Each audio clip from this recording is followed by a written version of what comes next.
Assalamualaikum warahmatullahi wabarakatuh. Perkenalkan kami dari kelompok 5. Di sini kami akan mempresentasikan hasil dari project based learning kami, yaitu tentang analisis portofolio saham di sektor teknologi. Sebelum itu, mari kita perkenalan diri terlebih dahulu. Perkenalkan, nama saya Andisa Rahman. Di sini saya bersama rekan-rekan saya, yaitu Laila Hanik Mustikawati dan juga Naila Husna Hermalia. Di sini kami akan membahas yang pertama, yaitu pemilihan saham dengan SIM atau Single Index Model. Yang kedua ada evaluasi hasil portofolio. Yang ketiga ada profil singkat emiten. Yang keempat ada analisis fundamental. Yang kelima ada analisis teknikal dan juga kesimpulan. Kita masuk ke pembahasan yang pertama, yaitu pemilihan dan evaluasi hasil portofolio SIM atau Single Index Model. Di sini kami mengevaluasi 24 saham di sektor teknologi, dan hasilnya itu ada dari perusahaan elit dan juga awan. Yang pertama itu ada bobotnya. Bobot dari perusahaan elit itu ada 0,59% dan awan itu ada 4,57%. Sedangkan di resiko di perusahaan elit ada 0,1446 dan juga di awan ada 0,0586. Yang terakhir ada returnnya yaitu 53,39%, sedangkan awan ada minus 31,79%. Nah, berdasarkan hasil evaluasi portofolio menggunakan pendekatan Single Index Model atau SIM, diperoleh bahwa dari seluruh emiten yang dianalisis, yang tadi ada 24, hanya 2 saham yang memenuhi kriteria portofolio optimal, yaitu elit dan juga awan. Evaluasi dilakukan dengan melihat bobot optimal, tingkat risiko, dan return masing-masing saham. Saham elit memiliki bobot 0,59% dengan risiko 0,1446 dan juga return sebesar 53,39%. Sedangkan awan memiliki bobot sebesar 4,57% dengan risiko 0,0586 dan juga return sebesar minus 31,79%. Sekarang kita masuk ke pembahasan kedua, yaitu profil singkat dari perusahaan atau emiten. Yang pertama itu ada dari elit atau PT Data Sinergi Tama Jaya Tbk. PT Data Sinergi Jaya Tbk ini sering dikenal dengan sebutan Elitery. Itu adalah perusahaan teknologi yang berdiri pada tahun 2011 dan bergerak sebagai managed service provider di bidang pusat data dan juga solusi cloud. Perusahaan ini dikenal sebagai data center pertama di Asia Tenggara yang meraih sertifikasi Tier 3 dari Uptime Institute. Elitery ini menyediakan layanan managed cloud, managed network, disaster recovery, backup data, co-location, serta solusi public, private, hybrid, dan juga multi-cloud. Perusahaan bermitra dengan Google Cloud Platform dan Amazon Web Service, didukung oleh insinyur bersertifikasi. Produk utamanya itu meliputi Elicovery, Elivault, Sipandu, dan juga Eliwork at Anywhere. Elite ini resmi tercatat di BEI atau BEI pada 6 Januari 2023 dan termasuk dalam daftar efek syariah dengan sertifikasi ISO 1001 dan juga ISO 27001 serta penghargaan Google Cloud. Elitery terus memperkuat posisinya sebagai penyedia layanan cloud dan TI terkelola di Indonesia. Sekarang kita masuk ke perusahaan yang kedua, yaitu perusahaan awan atau PT Era Digital Media Tbk. PT Era Digital Media Tbk ini adalah perusahaan teknologi yang berdiri pada tahun 2015 dan resmi tercatat di BEI pada tahun 2023. Perusahaan ini memulai bisnis sebagai penyedia value add service atau VAS bagi operator telekomunikasi melalui SMS premium, IVR, MMS, USSD, WIP, dan aplikasi seluler. Bekerja sama dengan Excel Asiata, Indosat Ooredoo, dan Smartfren. Awan ini kemudian memperluas usahanya ke layanan cloud computing melalui Eranya Cloud yang menawarkan public atau private cloud, cloud backup, disaster recovery, web application security, email collaboration, dan managed service. Infrastruktur cloud perusahaan didukung data center dari Tier 3 atau Tier 4 serta sertifikasi ISO 27001 dan ISO 9001. Serta setelah IPO, awan ini mencatat pertumbuhan aset dan pendapatan yang kuat, terutama dari layanan cloud. Perusahaan juga memperkuat kemitraan dengan penyedia SaaS untuk memperluas pasar korporasi dan UMKM, sehingga menegaskan posisinya sebagai salah satu pemain cloud lokal yang tumbuh cepat di Indonesia. Sekarang kita masuk ke pembahasan ketiga, yaitu tentang analisis fundamental. Kita akan membahas tentang analisis makroekonomi dulu. Di sini ada beberapa indikator ekonomi. Yang pertama ada pertumbuhan PDB, yang kedua ada inflasi, yang ketiga ada suku bunga atau BI rate, terus yang keempat ada kurs rupiah. Ini datanya kita ambil dari tahun 2023 dan juga 2024. Pertumbuhan PDB Indonesia yang berada di 5,05% pada tahun 2023 dan 5,03% pada tahun 2024 menunjukkan bahwa ekonomi Indonesia tetap tumbuh stabil meskipun perlambatan ekonomi global terjadi. Angka ini mencerminkan aktivitas bisnis yang masih kuat dan mendukung permintaan sektor teknologi. Penurunan inflasi dari 2,61% menjadi 1,57% menandakan harga-harga lebih terkendali sehingga daya beli masyarakat itu meningkat. Namun, BI mempertahankan suku bunga acuan di level tinggi yaitu 6,00% yang berarti biaya pinjaman tetap mahal bagi perusahaan dan investor lebih berhati-hati terhadap aset beresiko. Di sisi lain, pelemahan kurs rupiah dari 15.416 menjadi 16.162 menunjukkan tekanan eksternal yang meningkatkan biaya impor, terutama untuk sektor teknologi yang banyak membutuhkan perangkat dan layanan dari luar negeri.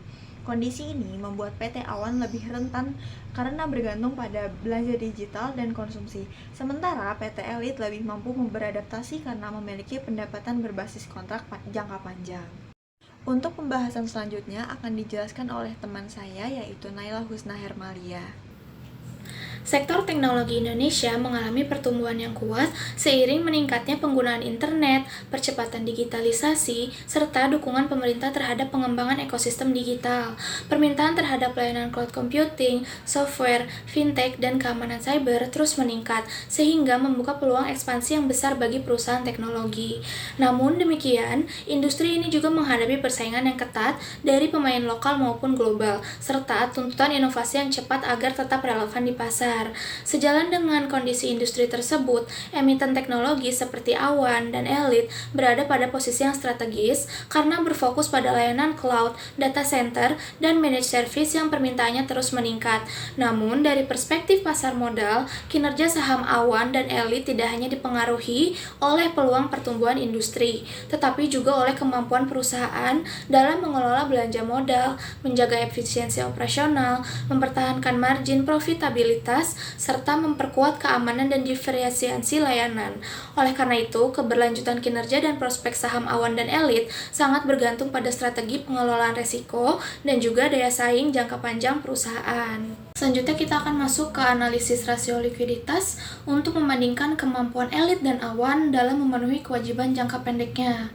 Yang pertama kita akan melihat dulu untuk performa Elite. Pada tahun 2024, current ratio dan juga quick ratio-nya ini berada di angka 1,35. Hal ini tuh menunjukkan bahwa perusahaan memiliki 1,35 rupiah aset lancar untuk setiap satu utang jangka pendeknya. Di sini current ratio dan juga quick ratio-nya ini identik, yang mengindikasikan bahwa Elite ini tidak memiliki persediaan barang atau stok yang merupakan ciri khas perusahaan di sektor jasa atau teknologi. Meskipun rasionya ini menurun dari tahun 2023, namun net working capital atau modal kerjanya itu meningkat menjadi 39 miliar yang menunjukkan perusahaan ini tumbuh secara positif. Selanjutnya kita akan melihat Awan. Awan memiliki angka likuiditas yang sangat tinggi, yaitu current ratio mereka meningkat dari 14,79 menjadi 16,85 di tahun 2024. Secara teori, perusahaan ini sangat aman dari risiko gagal bayar. Namun, rasio setinggi ini juga bisa menjadi sinyal bahwa terdapat dana menganggur atau idle cash yang sangat besar yang belum digunakan secara maksimal untuk investasi atau ekspansi. Namun, terdapat juga penurunan pada cash ratio, yaitu dari 8,46 ke 3,65 yang bisa menunjukkan bahwa perusahaan ini mengalokasikan kasnya untuk keperluan lain di luar atau sekedar disimpan di bank. Kita dapat mengambil kesimpulan bahwa Elite ini memiliki manajemen modal kerja yang lebih efisien dan sangat ideal untuk operasional yang stabil.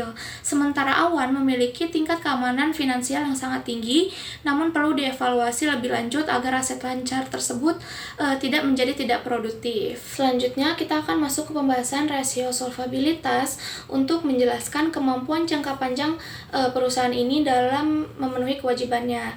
Yang pertama dari profil risiko Elite terlebih dahulu.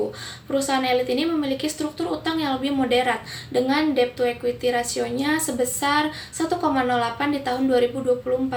Meskipun utangnya sedikit meningkat dari tahun sebelumnya, yang sangat menonjol adalah interest coverage rasionya yang melonjak tajam dari 36,31 menjadi 67,65, yang artinya meskipun elit memiliki utang, kemampuan labanya untuk membayar bunga utang meningkat 2 kali lipat, sehingga risiko gagal bayar sangat rendah. Di sisi lain, Awan memiliki profil utang yang sangat rendah dengan DER-nya hanya 0,07. Namun, perlu dicatat bahwa interest coverage rasionya ini tidak terdefinisi. Hal ini mengindikasikan bahwa perusahaan mungkin hampir tidak memiliki beban bunga atau justru laba operasinya ini belum mencukupi untuk perhitungan rasio bunga. Secara solvabilitas, elit menunjukkan penggunaan leverage yang sehat dan produktif, sementara Awan beroperasi hampir tanpa utang luar yang signifikan. Selanjutnya kita akan masuk ke pembahasan rasio aktivitas antara elit dan Awan. Dalam rasio ini akan menunjukkan seberapa lincah manajemen dalam pengelola aset dan juga piutang mereka untuk mendorong pendapatan perusahaan. Yang pertama, kita akan lihat dulu dari elit. Dari elit ini menunjukkan tren yang positif di seluruh aktivitas. Yang pertama yang dapat kita lihat dari aset turnover dan juga fixed asset turnover, yaitu terjadi peningkatan signifikan pada perputaran total aset dari 0,99 ke 1,71. Begitu pula dengan aset tetap yang naik ke angka 5,4.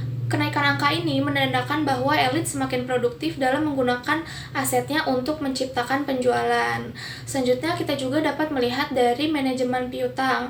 Yang paling luar biasa adalah efisiensi penagihan piutangnya, yaitu angka account receivable turnover naik dari 4,25 menjadi 6,88. Nah, dampaknya ini waktu yang dibutuhkan untuk menagih piutang atau average collection period ini terpangkas dari 85 hari menjadi hanya 53 hari saja. Artinya, arus kas elit ini menjadi jauh lebih lancar karena piutang tertagih lebih cepat. Berbanding terbalik dengan elit, perusahaan Awan ini tampak mengalami tantangan dalam efisiensi operasionalnya. Yang pertama, kita dapat lihat dari perputaran aset yang rendah. Angka aset turnover dari perusahaan Awan ini masih di bawah 1, yaitu hanya sekitar 0,43 di 2024, yang berarti pemanfaatan aset untuk menghasilkan penjualan ini belum maksimal. Selanjutnya kita juga dapat melihat terdapat penurunan kualitas penagihan. Kita dapat memperhatikan rasio account receivable yang justru turun dari 4,54 ke 3,64. Hal ini mengakibatkan average collection period membengkak dari 80 hari menjadi 100 hari. Nah, ini dapat menjadi sinyal peringatan bagi Awan karena uang perusahaan ini artinya mengendap terlalu lama di tangan pelanggan, dan hal ini beresiko mengganggu likuiditas perusahaan. Dapat disimpulkan bahwa elit ini berhasil melakukan perbaikan manajemen yang sangat efektif, terutama dalam mempercepat putaran piutang dan produktivitas aset. Sementara itu, Awan perlu melakukan evaluasi serius terhadap kebijakan kredit dan penagihannya karena tren yang melambat di tahun 2024. Selanjutnya kita akan masuk ke analisis rasio rentabilitas. Rasio ini akan menunjukkan seberapa efektif perusahaan ini dalam mencetak laba dari sumber daya yang dimiliki. Yang pertama, kita lihat dulu di gross profit margin. Di sini Awan memiliki margin kotor yang sangat tinggi mencapai 54,95% di tahun 2024, sementara elit hanya berada di angka 24,14%. Namun keduanya ini mengalami tren penurunan dibandingkan tahun sebelumnya. Ini menandakan adanya tantangan pada biaya produksi atau harga pokok penjualan di kedua perusahaan. Selanjutnya kita lihat di net profit margin. Meskipun margin kotor Awan ini tinggi, laba bersihnya ini justru sangat tipis, hanya sekitar 2%. Sebaliknya, elit berhasil meningkatkan laba bersihnya dari 3,55% menjadi 5,41%. Ini membuktikan bahwa manajemen elit jauh lebih efisien dalam mengendalikan beban operasionalnya. Selanjutnya, pada rasio ROA dan ROE, yaitu efektivitas modal, kita dapat melihat ROE elit meningkat dari 7% menjadi 19,28%. Artinya setiap rupiah modal yang disetor pemegang saham mampu menghasilkan imbal hasil yang sangat kompetitif. Sementara bagi Awan, angka ROA dan ROA-nya ini di bawah 1% menunjukkan bahwa perusahaan ini belum mampu mengoptimalkan aset dan modalnya untuk menghasilkan laba. Selanjutnya kita melihat earning per share atau EPS. Dari sisi pemegang saham atau EPS Elite mencatat bahwa pertumbuhan signifikan dari 4 ke 12,73 rupiah. Sedangkan Awan meskipun tumbuh nilainya sangat kecil secara nominal. Hal ini menjelaskan bahwa Elite ini berada pada pertumbuhan profitabilitas yang kuat. Kita dapat mengambil kesimpulan bahwa secara operasional Elite jauh lebih unggul dalam efisiensi dan pengembalian investasi selama tahun 2024. Tantangan bagi Awan adalah bagaimana mengubah margin kotornya yang besar menjadi laba bersih yang lebih optimal dengan menekan biaya operasional. Selanjutnya, kita akan meninjau rasio market value atau rasio nilai pasar untuk dua perusahaan yaitu Elite dan Awan. Rasio ini digunakan untuk melihat bagaimana pasar merespon kinerja keuangan mereka sepanjang tahun 2023 hingga 2024. Yang pertama, kita akan perhatikan data dulu untuk perusahaan Elite. Nah, jika kita lihat dari data, perusahaan ini menunjukkan performa fundamental yang sangat impresif. Yang pertama, laba per saham atau EPS-nya meningkat tajam dari 4,01 menjadi 12,73. Nah, kenaikan laba yang signifikan ini menyebabkan rasio PER atau Price to Earning Ratio-nya ini turun drastis dari 21,44 kali menjadi hanya 9,26 kali. Nah, artinya meskipun nilai pasar atau market value Elite meningkat, saham ini secara teknis menjadi lebih murah dan lebih menarik bagi investor karena pertumbuhan labanya ini jauh melampaui kenaikan harga sahamnya. Selanjutnya kita akan beralih ke perusahaan Awan. Kita melihat situasi yang sangat berbeda jika dibandingkan dengan Elite.